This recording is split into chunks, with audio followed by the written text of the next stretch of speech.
Hello guys, आज हम solve करने जा रहे हैं मई जून 2020 फिज़िक्स पेपर 1 वेरिएंट 1 ए लेवल फिज़िक्स बेसिकली 9702।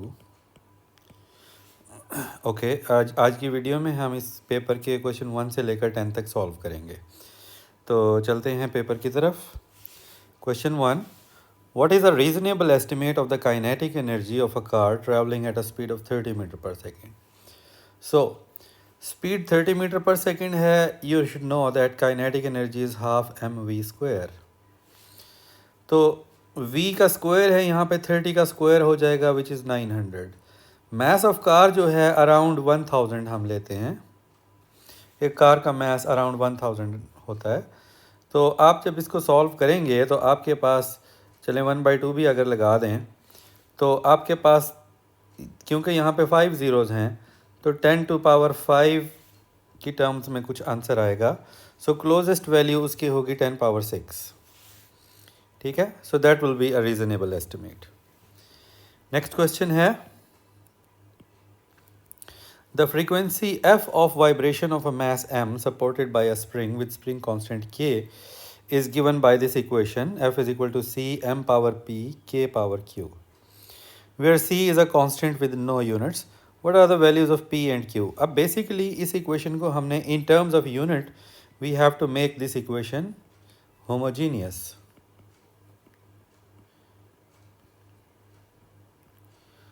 तो अगर एस आई बेस यूनिट की बात करें तो फ्रीक्वेंसी, सिंस फ्रीक्वेंसी जो है वो 1/t होता है, means s minus 1 is S I base unit of frequency is equal to, अब राइट हैंड साइड पे भी हमें s माइनस 1 पावर ही डेवलप करनी है। अब देखें ज़रा, c has is constant, it has no units. तो चले मैस को लेते हैं, मैस इज़ किलोग्राम, और k स्प्रिंग कांस्टेंट है, स्प्रिंग कांस्टेंट होता है f/x, force is newton, x is length, change in length और डिस्टेंस, सो न्यूटन पर मीटर। अब Newton is not SI base unit, Newton को अगर एसआई बेस यूनिट में कन्वर्ट करें तो ये बनता है kg metre per second square dot m minus 1। ठीक है, तो इसके अंदर m और m माइनस 1 ये तो कैंसिल हो गया, सो वी हैव kg पर second square. So finally k जो है उसका एसआई बेस यूनिट ये बना kg पर सेकेंड स्क्वायर। अब आप इस इक्वेशन में यहाँ पुट कर दें तो m पावर p है यानी kg पावर p, और kg s पावर माइनस 2 है। ठीक है, अब हमें s पावर माइनस 1 बनाना है इसे। इट मीन्स यहाँ पे kg का कोई ऐसे यूनिट होने चाहिए कि ये जो kg है ये कैंसिल हो जाए। तो हम जैसे इमेजिन कर सकते हैं कि p को अगर आप रख लें -1/2, और ये जो kg s पावर माइनस 2 है, इस पूरे का यूनिट अगर आप एज्यूम कर लें पॉजिटिव 1/2, सो kg पावर -1/2, और इन दोनों का यूनिट सेपरेट होगा तो ये बन जाएगा kg पावर 1/2 और s power -2 multiply by 1/2 will give us -1। अब ये दोनों वैल्यूज़ कैंसिल हो गई, so we finally have s minus 1 which is on the left hand side as well, so it becomes homogeneous. Homogeneous means unit along with its power are same on both sides. So we took value of p as -1/2 and value of q as 1/2. So option B will be the correct one. Next question. The power produced by a force moving an object is given by the equation shown. So power का ये very famous formula, work over time. Work can be further split to force multiplied by displacement over time. इसी फार्मूले से एक और भी हम derivation करते हैं कि डिस्प्लेसमेंट ओवर टाइम वेलोसिटी होती है, तो ये फार्मूला, इसकी ये फॉर्म भी है, force multiply by velocity. Any how, इसका यहाँ पे इस क्वेश्चन में कोई लिंक नहीं है। इस क्वेश्चन में हमने जस्ट इसी फार्मूले को देखना है। So which quantities are scalars and which are vectors. So ये कॉमन इन्फॉर्मेशन है जो कि ओ लेवल के स्टूडेंट्स को भी होती है। यहाँ पे देखें option A displacement time, time scalar है but displacement is not scalar, so this option is not correct. Option B power and work, yes they are both scalar, and displacement force, yes they are both vectors, so option B will be the correct one. Option C देख लें, इसमें power scalar है, force vector है, तो ये भी नहीं हो सकता। इसमें वर्क और टाइम, यस दोनों स्केलर हैं, बट वेक्टर्स, डिस्प्लेसमेंट वेक्टर है, पावर स्केलर होता है, so that is the wrong option. So option B is the only correct one. Next question. A cathode ray oscilloscope displays a square wave as shown. So this type of wave is shown. The time base setting is 0.2 millisecond per division. What is the frequency? Since frequency is 1/t, so first हम time period find करेंगे. इस wave में अब ये crest है और ये trough बन रहा है यहाँ पे. So one complete crest and one trough is basically wave length. तो क्रेस्ट जो है ये 3 बॉक्सेस कवर कर रहा है, ट्रफ भी 3 बॉक्सेस कवर कर रहा है, तो टोटल 6 बॉक्सेस हो गए. सो टाइम पीरियड हो जाएगा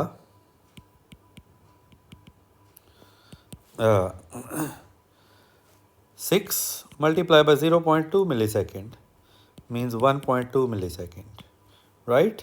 Or 1.2 times 10 power minus 3 second. अब फ्रीक्वेंसी 1/t है तो ये बन जाएगा 1/1.2 multiply by 10 power minus 3. 10 power minus 3 को न्यूमरेटर में ले जाएं तो 10 power positive 3 which is 1000. So 1000 divide by 1.2 clearly obvious कि ऑप्शन बी करेक्ट होगा. Next question. A measurement is taken correctly but with a ruler at a significantly higher temperature than that at which the ruler was calibrated. Okay, means ruler calibrated means ruler की जो अपनी standard readings हैं, now at the time of measurement the temperature is significantly higher means much higher temperature, and this higher temperature causes the ruler to expand. So if the ruler is expanding, definitely measurements will be affected. What describes the effect on measurements caused by higher temperature and how the measurements may be improved? Fine. So first you should know whether it is a type of random error or systematic error. There are two kinds, random error and systematic error. So random error के causes unknown होते हैं. Means like lack of experience of a person or mishandling of his instrument. Several causes can be of random error. तो लेकिन systematic error जो है ये वो error है जो instrument का error होता है, which is a kind of zero error is also systematic error. या यहाँ पे ruler expand हो रहा है तो ये हर reading को equally affect करेगा, तो ये systematic error है. So option A and B both talk about random error, तो ये ठीक नहीं हो सकते. Option C, measurement will be subjected to a systematic error. Yes, that's right. The measurement can be made more accurate by taking the average of several repeated measurements. So here they have used the word accurate. Now option D, the measurements will be subject to a systematic error. The measurement can be made more precise by taking an average of several repeated measurements. तो याद रखें, अब इसमें option D correct होगा. Option C correct इसलिए नहीं है क्योंकि मेजरमेंट्स को एक्यूरेट बनाने के लिए हम सब्ट्रैक्ट करते हैं ज़ीरो एरर. अब जिस इंस्ट्रूमेंट की रीडिंग्स इक्वली इफेक्ट कर रही हैं हर मेजरमेंट को, it means that instrument has zero error, और ज़ीरो एरर को हम सब्ट्रैक्ट करते हैं एक्यूरेट बनाने के लिए. सो एक्यूरेट रिपीटेड मेजरमेंट से हम एक्यूरेट नहीं बना सकते, ठीक है. हाँ, रिपीटेड मेजरमेंट से हम प्रिसाइज बना सकते हैं, and precise means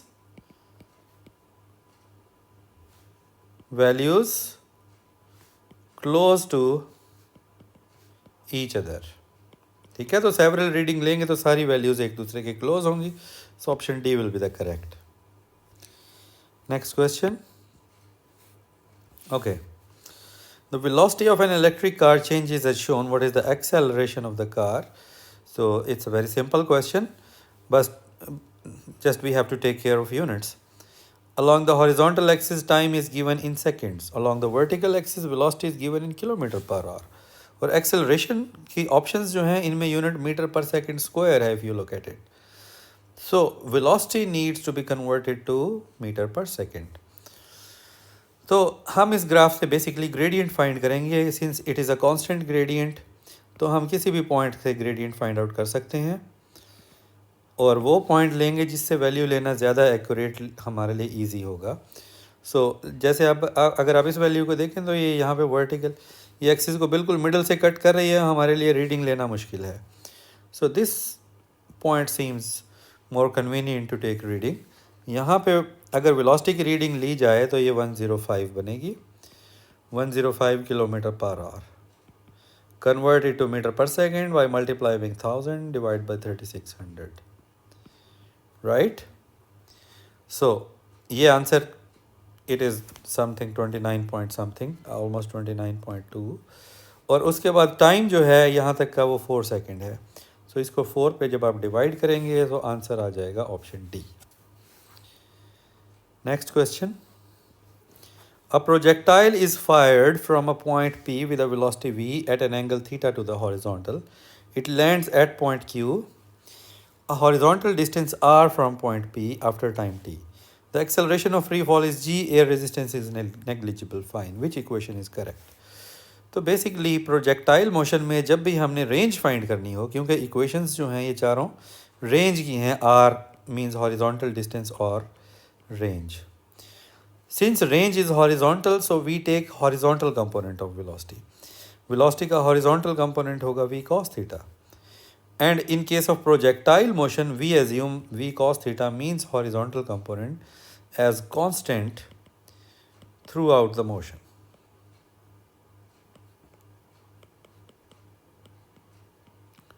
Fine. So since horizontal velocity is constant, so in order to find out distance, we simply use speed multiplied by time formula. So time is capital T, speed is horizontal component of velocity, which is v cos theta multiplied by t, or vt cos theta, right? So it is option A, which is the correct one.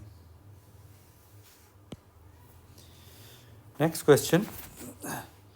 A car accelerates from rest in a straight line with constant acceleration. Which graph best represents the variation of momentum of the car with the distance traveled by the car? Okay, first of all, you should know that force is equal to change in momentum over time, or we can also say del P over T. And you can also think that gradient of momentum and time graph, momentum P time T graph, will basically be force. Okay, so अब car accelerate हो रही है, means उसका acceleration जो है it has some acceleration, so net force उस पर zero नहीं होगी, ठीक है, it will have some increasing acceleration, ठीक है।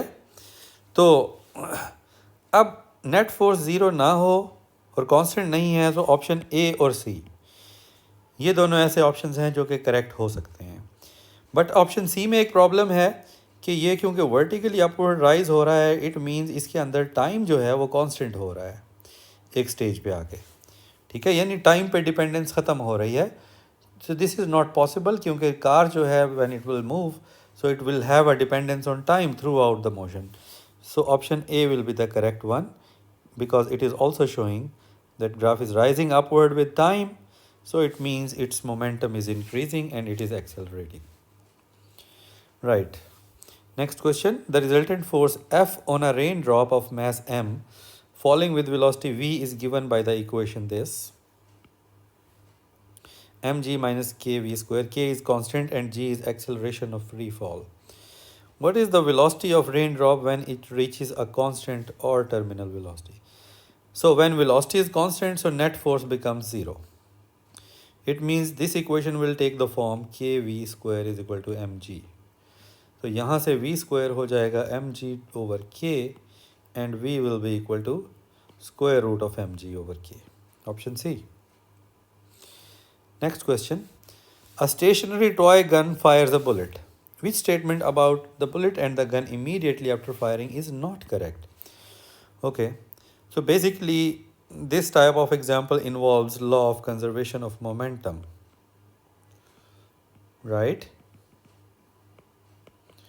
Means total momentum before firing the gun of total momentum of system is equal to total momentum after. Okay. So इसमें let's say option A, the force exerted on the bullet by the gun has the same magnitude as force exerted on the gun by the bullet. Yes, that's right कि force जो है वो दोनों action reaction pair Newton's third law. That definitely applies on it, so it is true. Option B, the force exerted on the bullet by the gun is in the opposite direction to the force, yes, exerted. Yes, since gun recoils backwards, so it means forces are in opposite direction. And also reaction, gun recoils as a reaction, so it will move up in opposite direction. The gun and bullet have same magnitude of momentum. Yes, that's true because of law of conservation of momentum. Now D, the kinetic energy of gun must equal kinetic energy of the bullet. That is incorrect because energy condition जो same रहने की condition है वो है elastic collision की condition, जिसमें kinetic energy before and after collision same रहती है, and it is not an elastic collision because initially तो काइनेटिक एनर्जी दोनों की ज़ीरो है, ठीक है। और फाइनल काइनेटिक एनर्जी दोनों में हर काइनेटिक एनर्जी डायरेक्शन, क्योंकि काइनेटिक एनर्जी जो है means all energy, it is scalar quantity, so it means ये डायरेक्शन ऑपोजिट होने की वजह से ये नेगेटिव नहीं होती, ठीक है। जैसे मोमेंटम है, मोमेंटम अगर फॉरवर्ड मोमेंटम एम वी है तो बैकवर्ड मोमेंटम आप माइनस एम वी ले सकते हैं और दोनों का सम जो है वो ज़ीरो हो जाएगा। बट काइनेटिक एनर्जी फॉरवर्ड और बैकवर्ड केस में हम नेगेटिव और पॉजिटिव नहीं लेते। काइनेटिक एनर्जी स्केलर क्वांटिटी है, it does not depend on direction. Even if the body has kinetic energy in opposite direction, its magnitude will be counted, ठीक है। so kinetic energy जो है it does not remain conserved, so option D is incorrect. Okay, so we will solve remaining questions in the next video. You can contact from me if you have any queries.